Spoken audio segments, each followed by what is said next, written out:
Hello, my friends. Welcome in. It's episode 5.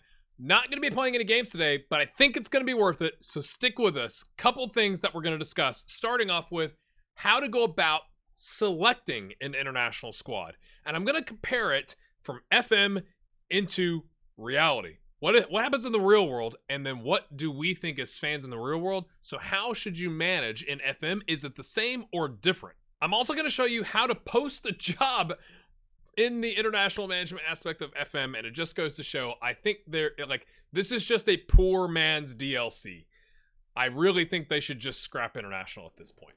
That sounds very harsh, but I just think it's true. It's not polished enough to be in the game, so why have it? We've also got our first switch, which isn't all that exciting, but we'll show it anyway. I'm really bigging you up, aren't I? I'm going to show you something that's terrible, and it's not all that exciting. But hear me out as we talk about squad selection first. And again, next episode, I'll do some sort of quasi-highlight as we take on Panama, Haiti, and Honduras. Not in that order. I think it's Panama, then Honduras, then Haiti. But that goes into, actually, our squad selection.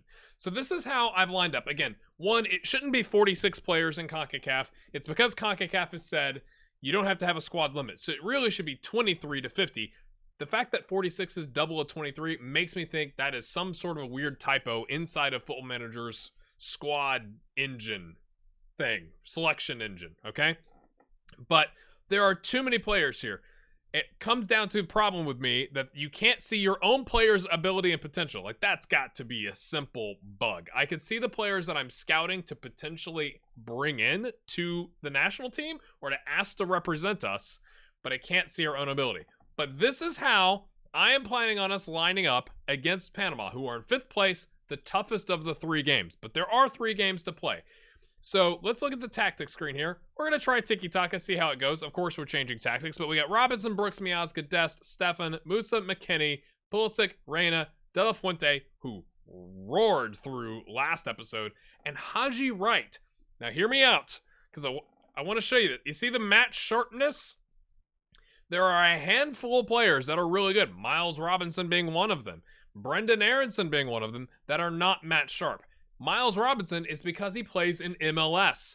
MLS, you have not kicked a football since November 6th, because that was the final of MLS Cup. Not to mention if your team didn't make the playoffs or got knocked out in the playoffs at some point. So that is the last game anybody in MLS could have kicked the ball.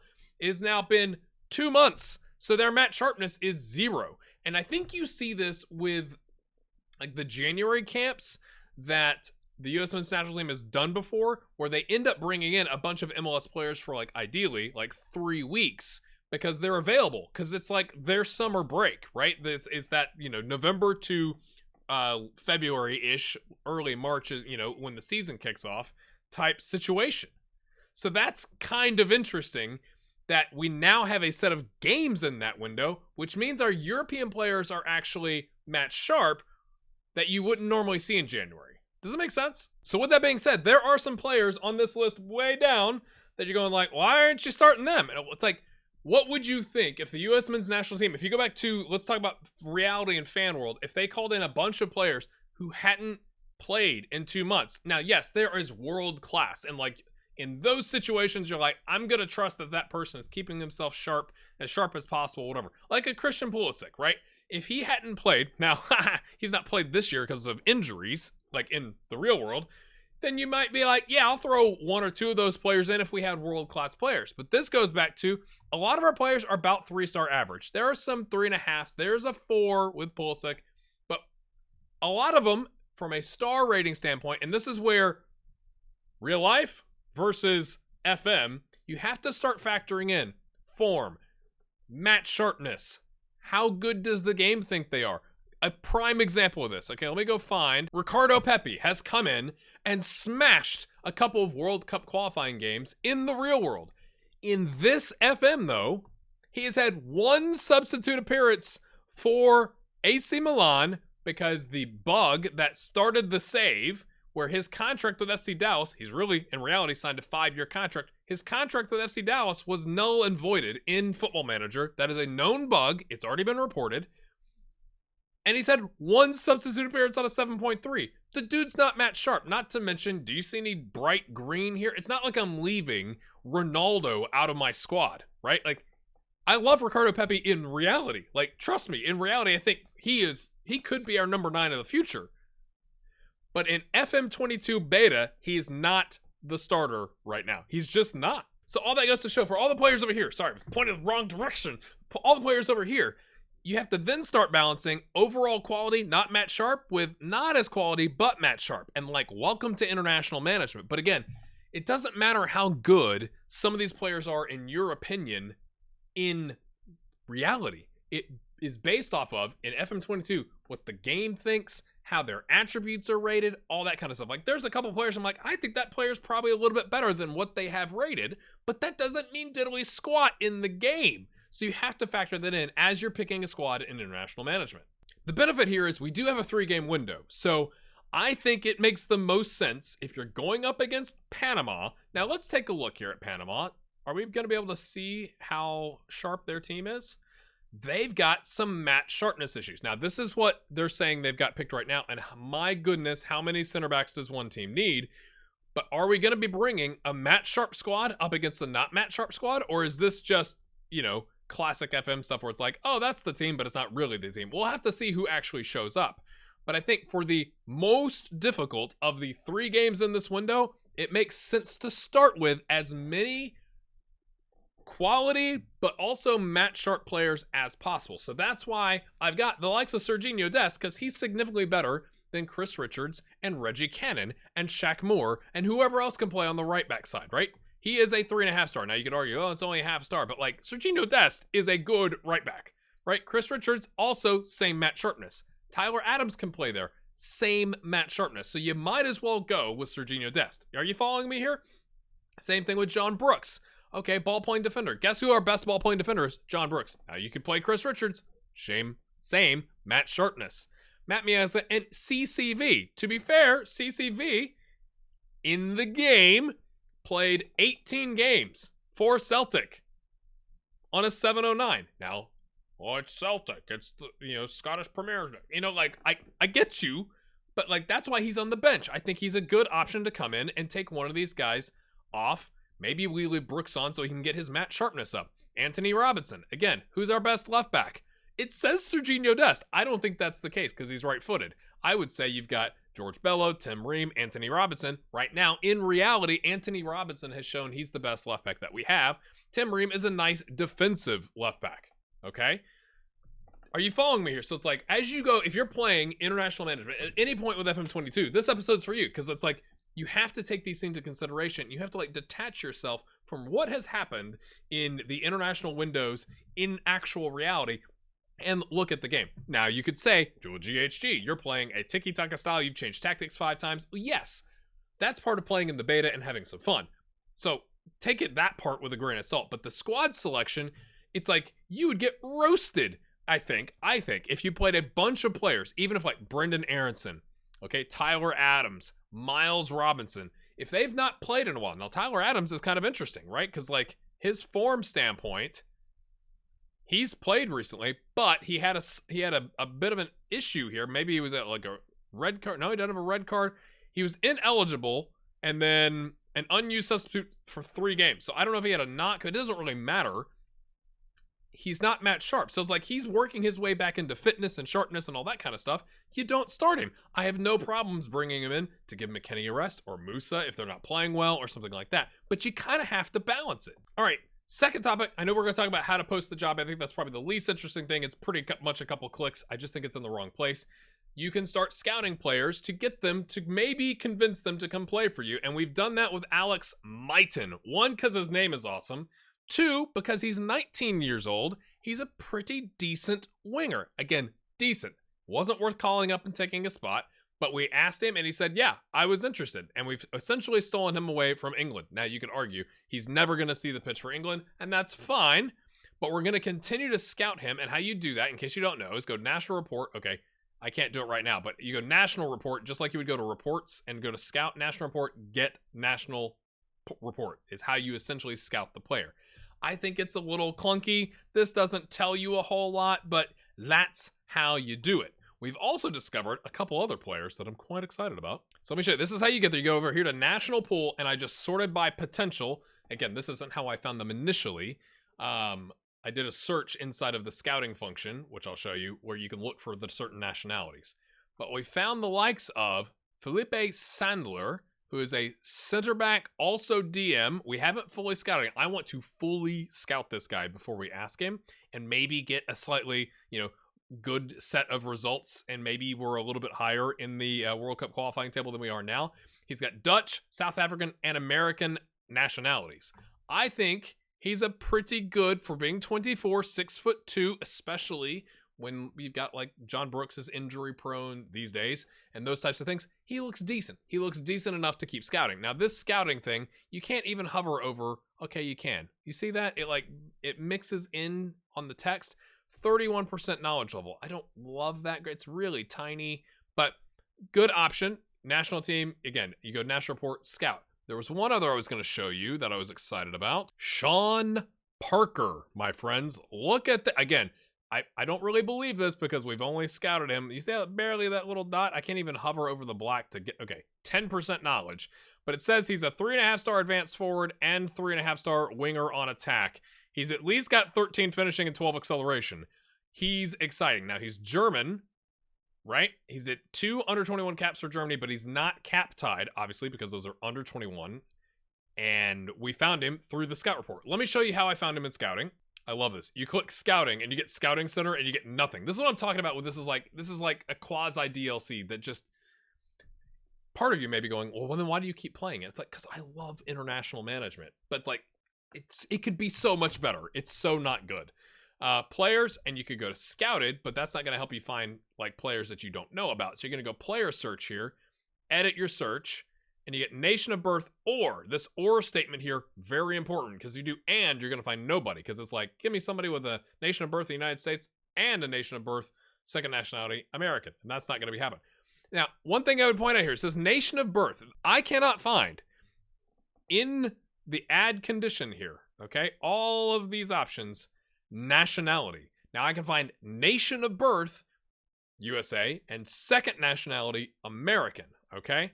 But if you look at Michael Bradley here, okay? Or no, he's not a good option. Let me find Boateng here. It doesn't say nation of birth. It says nationality, but I cannot find a filtering option for nationality in FM22 beta. I have looked. Again, maybe it's in the one screen that I didn't, or one menu that I didn't look at. Feel free to leave a comment below on this.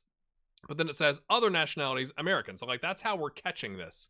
So again, if you're looking for folks that maybe you have no idea about, you could get rid of the nation of birth and just go second nationality is American. Because that means like you're not expecting them to be on the American list. And then you start looking. And that's how I found this Sean Parker guy. Now Sean, for some reason, doesn't have a club. Okay, apparently he played for Grutherfurth. Good that. No, that was poor. I admit that. But he's been in Germany his whole life. And he hasn't played since 2019/20. But like, he looks good. Again, now he could actually be 2-star, right? He looks good based off 10% data. But that's how you can go in and find additional players for your squads. Like, that's where Felipe Sandler came from. And like all these other players now, you start looking at it's like, okay, you're playing in the Spanish second division. He's all right. He's 22. Like, you could keep scouting them, but you kind of have to pick and choose as you go through this, right? USL D2, which is like some like low league in America, right? Like MLS Next. Nah. But this is a way, especially for if you're in international management with a squad that like you're like, ooh, I wish I could have some other options. This is a way to find some other options. Last but not least, let's talk about staff, because we went, hey, I don't have whatever it was. Who did we hire? We didn't have an under 23 manager. It's like, oh, you can hire and fire all that you want. And it's like, great. Wouldn't it make sense then? FM22 players. And I want to hear from you. You may be like, dude, you're ranting about international. No one cares. But you're watching the series. So, yeah, hit the like button while you're here. Every other situation with staff, aka at clubs, you have like the various sections. You have like the coach section, you have the scout section, you have the physio section, you have like rankings, right? Like how your staff compares to the other staff in your league, those types of things. And then you get to international management. It's like, here's all the people. And you're like, okay, like, wouldn't it be nice? I'd like to see how my staff, because especially I think in international, the staff really matters, right? Like, you only get together like, whoop, for a short period of time. So like, shouldn't there be some aspect of the quality of your staff matters? I'd like to see how the U.S. stacks up against Mexico, stacks up against Jamaica, who in FM22 are darn good because their English players can hop on planes to fly to CONCACAF games, right? But you don't get that. And also on that screen would be the handy dandy, you know, like the little, it's like the game of life, like the board game, like that's what I think of when I see those little colored people where it's like, oh, there's a space there. I can hire another fitness coach. Like I noticed earlier today, I could hire a fitness coach. Well, I didn't know that. I didn't even think that was an option because there's no graphical or graph or bar graph or anything like that showing your current staff and what you're allowed to hire. So wouldn't that make sense? Instead, you have to come over to the job center. This is thanks to a comment. I can't remember who it is right now, but thank you, commenter, for this. And go place advert. And now look at all of the options. So in theory, I could go hire another coach, a BT manager, all the under 23s and under 20s and under 19s. And it's like, why is it on this screen? Same thing with scouting. Like I could hire another scout. How many scouts am I limited to? Am I limited? Can I have 4,000 scouts? Like, should we experiment that out? Medical, head physio. Do we even have, I have no idea. I didn't even look at we have a head physio. Get in. We have one. It's like, I just think, why is it different, right? Like it can't, they have made the intentional choice to remove the stuff that you get on the club page for the international.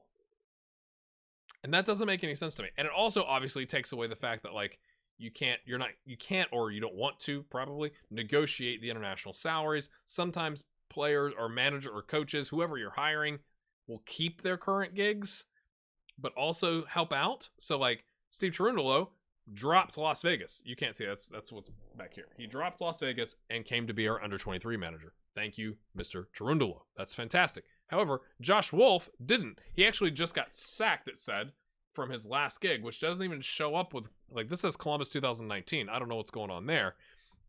But, like, some of these guys kept their jobs, I think. Yeah, Ed Lippy, that we just hired, still says Roma 2015 until now as a sports scientist, and then 2022 until now with us as a fitness coach. So that's fine, I guess. I don't want to negotiate the salary stuff. Like, they either want to do it or not, but wouldn't it make sense to give me a comparison to go like, oh gosh, like our fitness staff is terrible in comparison to somebody else. But you don't get that, and I think that's a shame.